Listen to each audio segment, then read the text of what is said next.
Candace Rennick. I am CUPE's National Secretary-Treasurer responsible for finance and operations at the National Union. I wish that you were joining us here today under better circumstances, but instead we are here as one of Canada's most profitable companies is using every tool at their disposal to impose poverty wages and to crush our members' charter rights. Our members' only goal is to be paid for their time at work. I want to begin by speaking directly to the Canadian public and the uncertainty and the chaos that you're experiencing. We deeply, deeply regret the impact that this is having on your families and on your lives. Our fight is not with you. We do not want to be here. Our flight attendants certainly do not want to be here. But these workers, who are mostly women, have waited too long to have their issues addressed. They have been subject to unfair treatment and exploitation every day on the job for far too long. They have waited over 10 years to have their voices heard. They waited through COVID, they waited through record high inflation, and this is their moment to bargain. And now, after 9 months of Air Canada stonewalling negotiations, the federal government's decision to take away their right to have a say in their future is simply not something that we are able to support. In good conscience, we cannot look away while this happens. We cannot and we will not turn our back on these workers. We will not turn our back on these women. The pathway to a resolution here is through a negotiated settlement at the bargaining table. That is where our focus will be. That is where our focus will remain until these workers achieve a fair collective agreement. I'm now going to turn it over to our National President, Mark Hancock.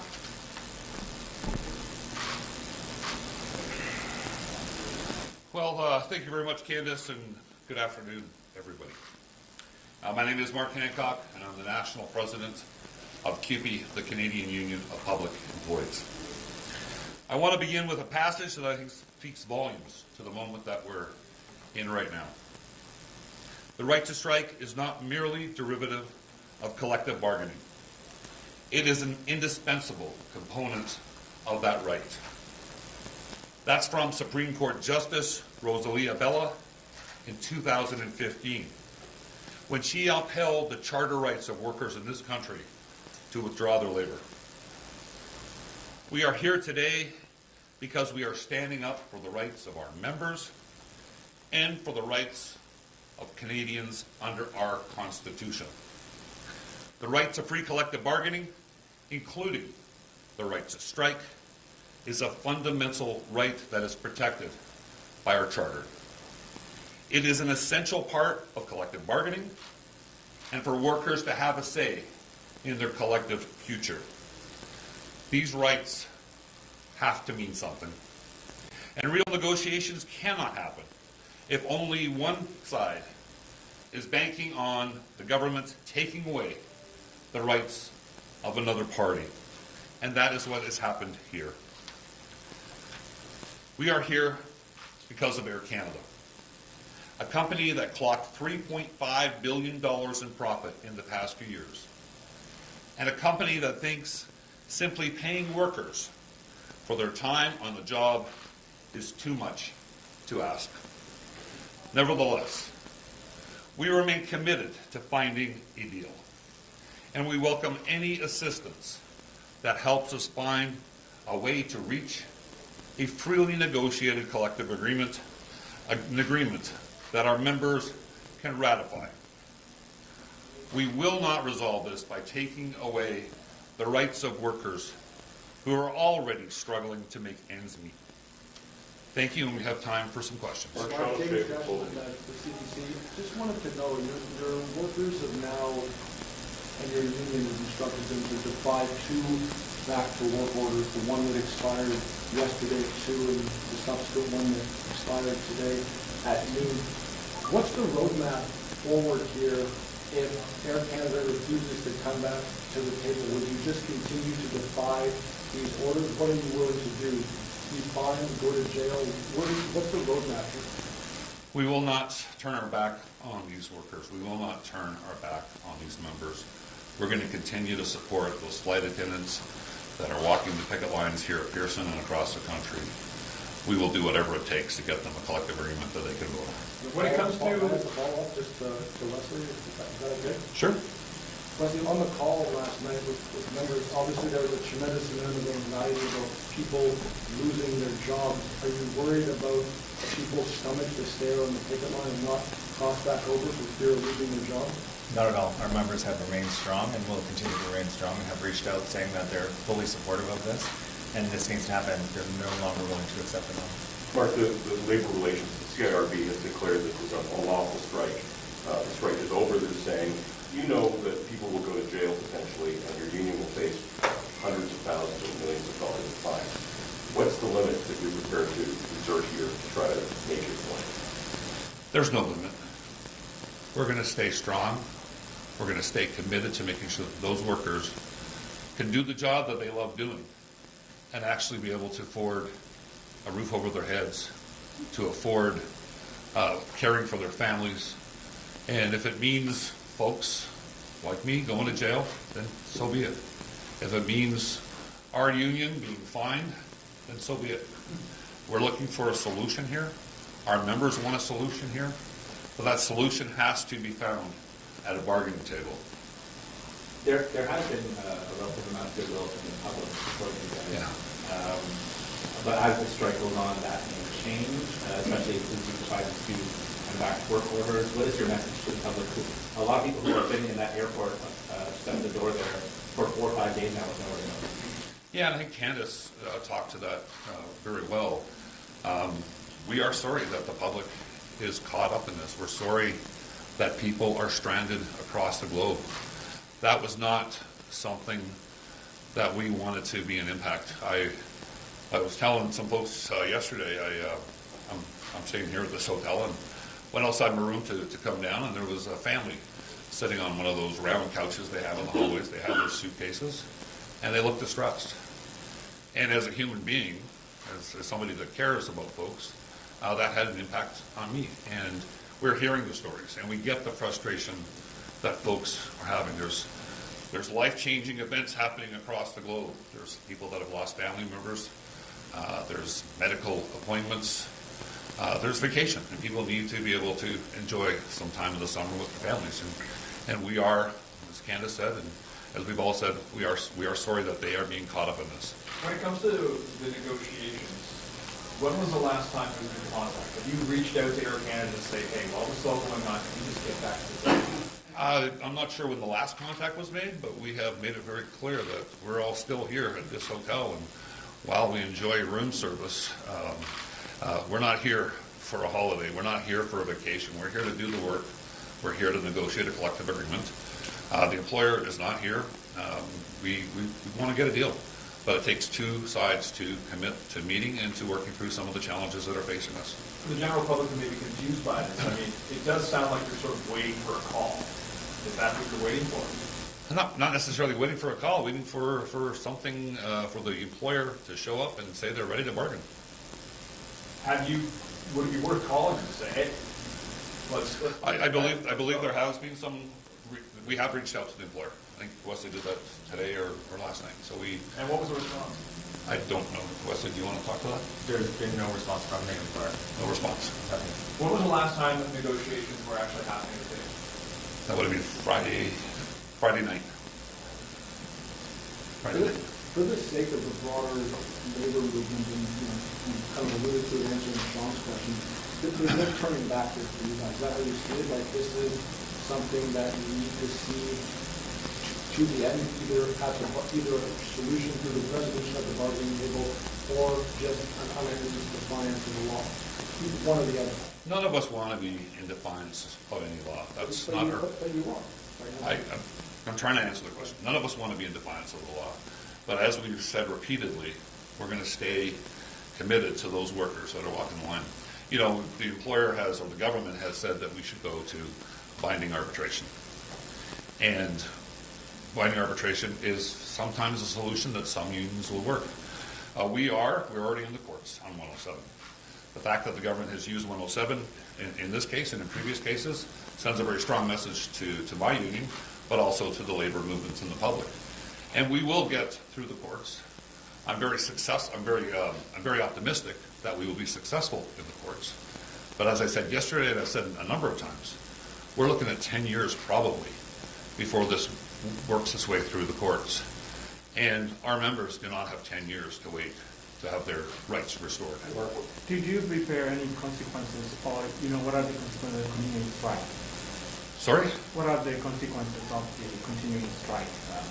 Just like government goes back to work and strike continuing. What are the consequences? We'll find out. I mean, there's a variety of options, I guess, that could happen.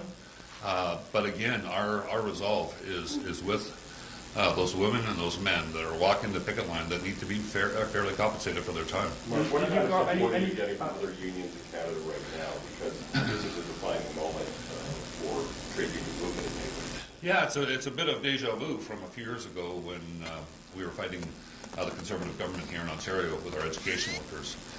We're seeing support from the Congress. There was a CLC meeting last night of the Canadian Council where support was unanimous from unions, public sector unions, private sector unions, Canadian unions, international unions.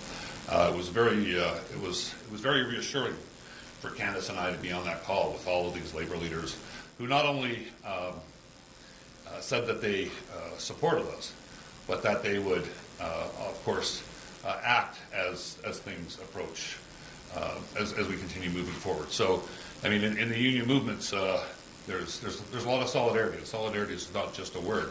We saw that a few years ago when we were fighting Bill 28. I don't have any concrete examples of what that means at this point, but we're very assured that the rest of the labor movement will be supporting us through thick and thin. Some of the flight attendants have said that some of their colleagues are stranded overseas because of the job action, because of the shutdown of service. Can you just tell us about some of the flight attendants who are stuck in other countries around the world with to get home, or are they able to get home? What is the process? I'm going to ask Wesley to answer that, but I can assure you that we've been dealing with the employer on this, and it's the employer's responsibility to make sure that those workers are safe. We've also said that if the employer is not going to take those steps, then CUPE will make sure that those folks are safe. Have you received any messages from the government or law enforcement about obey the order, or do you have any kind of fine or something like? No, there's no indication of what fines or other things may look like at this point. You heard directly from the Labor Minister at all? I have not talked to Patty since Minister Hayden since Friday night. And just to be clear on what you're saying here, is what's CUPE's direction in terms of what you're telling your flight attendants about striking right now? We're telling our flight attendants we're going to support them. We're going to continue to support them. We're not going to abandon them. We're not going to leave them in the lurch. We're going to continue to support them. We're here to do whatever it takes to get a collective agreement that works for them and their families. So plan is to continue striking? Pardon me? Plan is to continue striking? Yes. For the stranded flight attendants, can you tell me a little bit more about that? How many are stranded, and again, the supports that are being provided? What's the word? Yeah, so we're thinking there's a couple hundred that are out there. I wouldn't necessarily call them stranded. They just don't understand when they're going to be coming home, obviously, because the airline's not functioning. All of them have hotels. All of them have expenses. If there's any issues, they've been reaching out to myself or any other union executives. We've tied up with unions in the United States to offer EAP support. We have a robust EAP support here as well. Our Health and Safety Committee is around the clock 24/7, so they're very well looked after by us. We haven't heard anything from the company on any challenges on that front, so we trust they're being looked after. And many of them, as far as I was made aware this morning, have made their way home, whether that be on passes or dead heading home. So. Pardon me, Employee Assistance Program. Mark, did you get any sense from other union leaders that this could manifest in wider work stoppages in other unions? We haven't gone there with those folks, but their support was very clear. And when we were in that dispute a few years ago, discussions were ongoing about what that support would look like, which included shutting down other work sites. So we're not at that point now. That's not a threat. It's just a possibility. And I know those leaders of other unions have been extremely supportive, and I know that they're paying very close attention to what's happening here, not only because they support CUPE, they support our members that are walking those lines, but also because they may be next. And we've seen a few other unions impacted by 107. So some of them have already been impacted, and others are going into bargaining, and 107 seems to be a tool that this government is using very, very often. You could say millions and thousands of hours in time. Would you ready for this? You have a special fund that would use the reports? Well, of course, we don't want to be spending money, members' money on fines.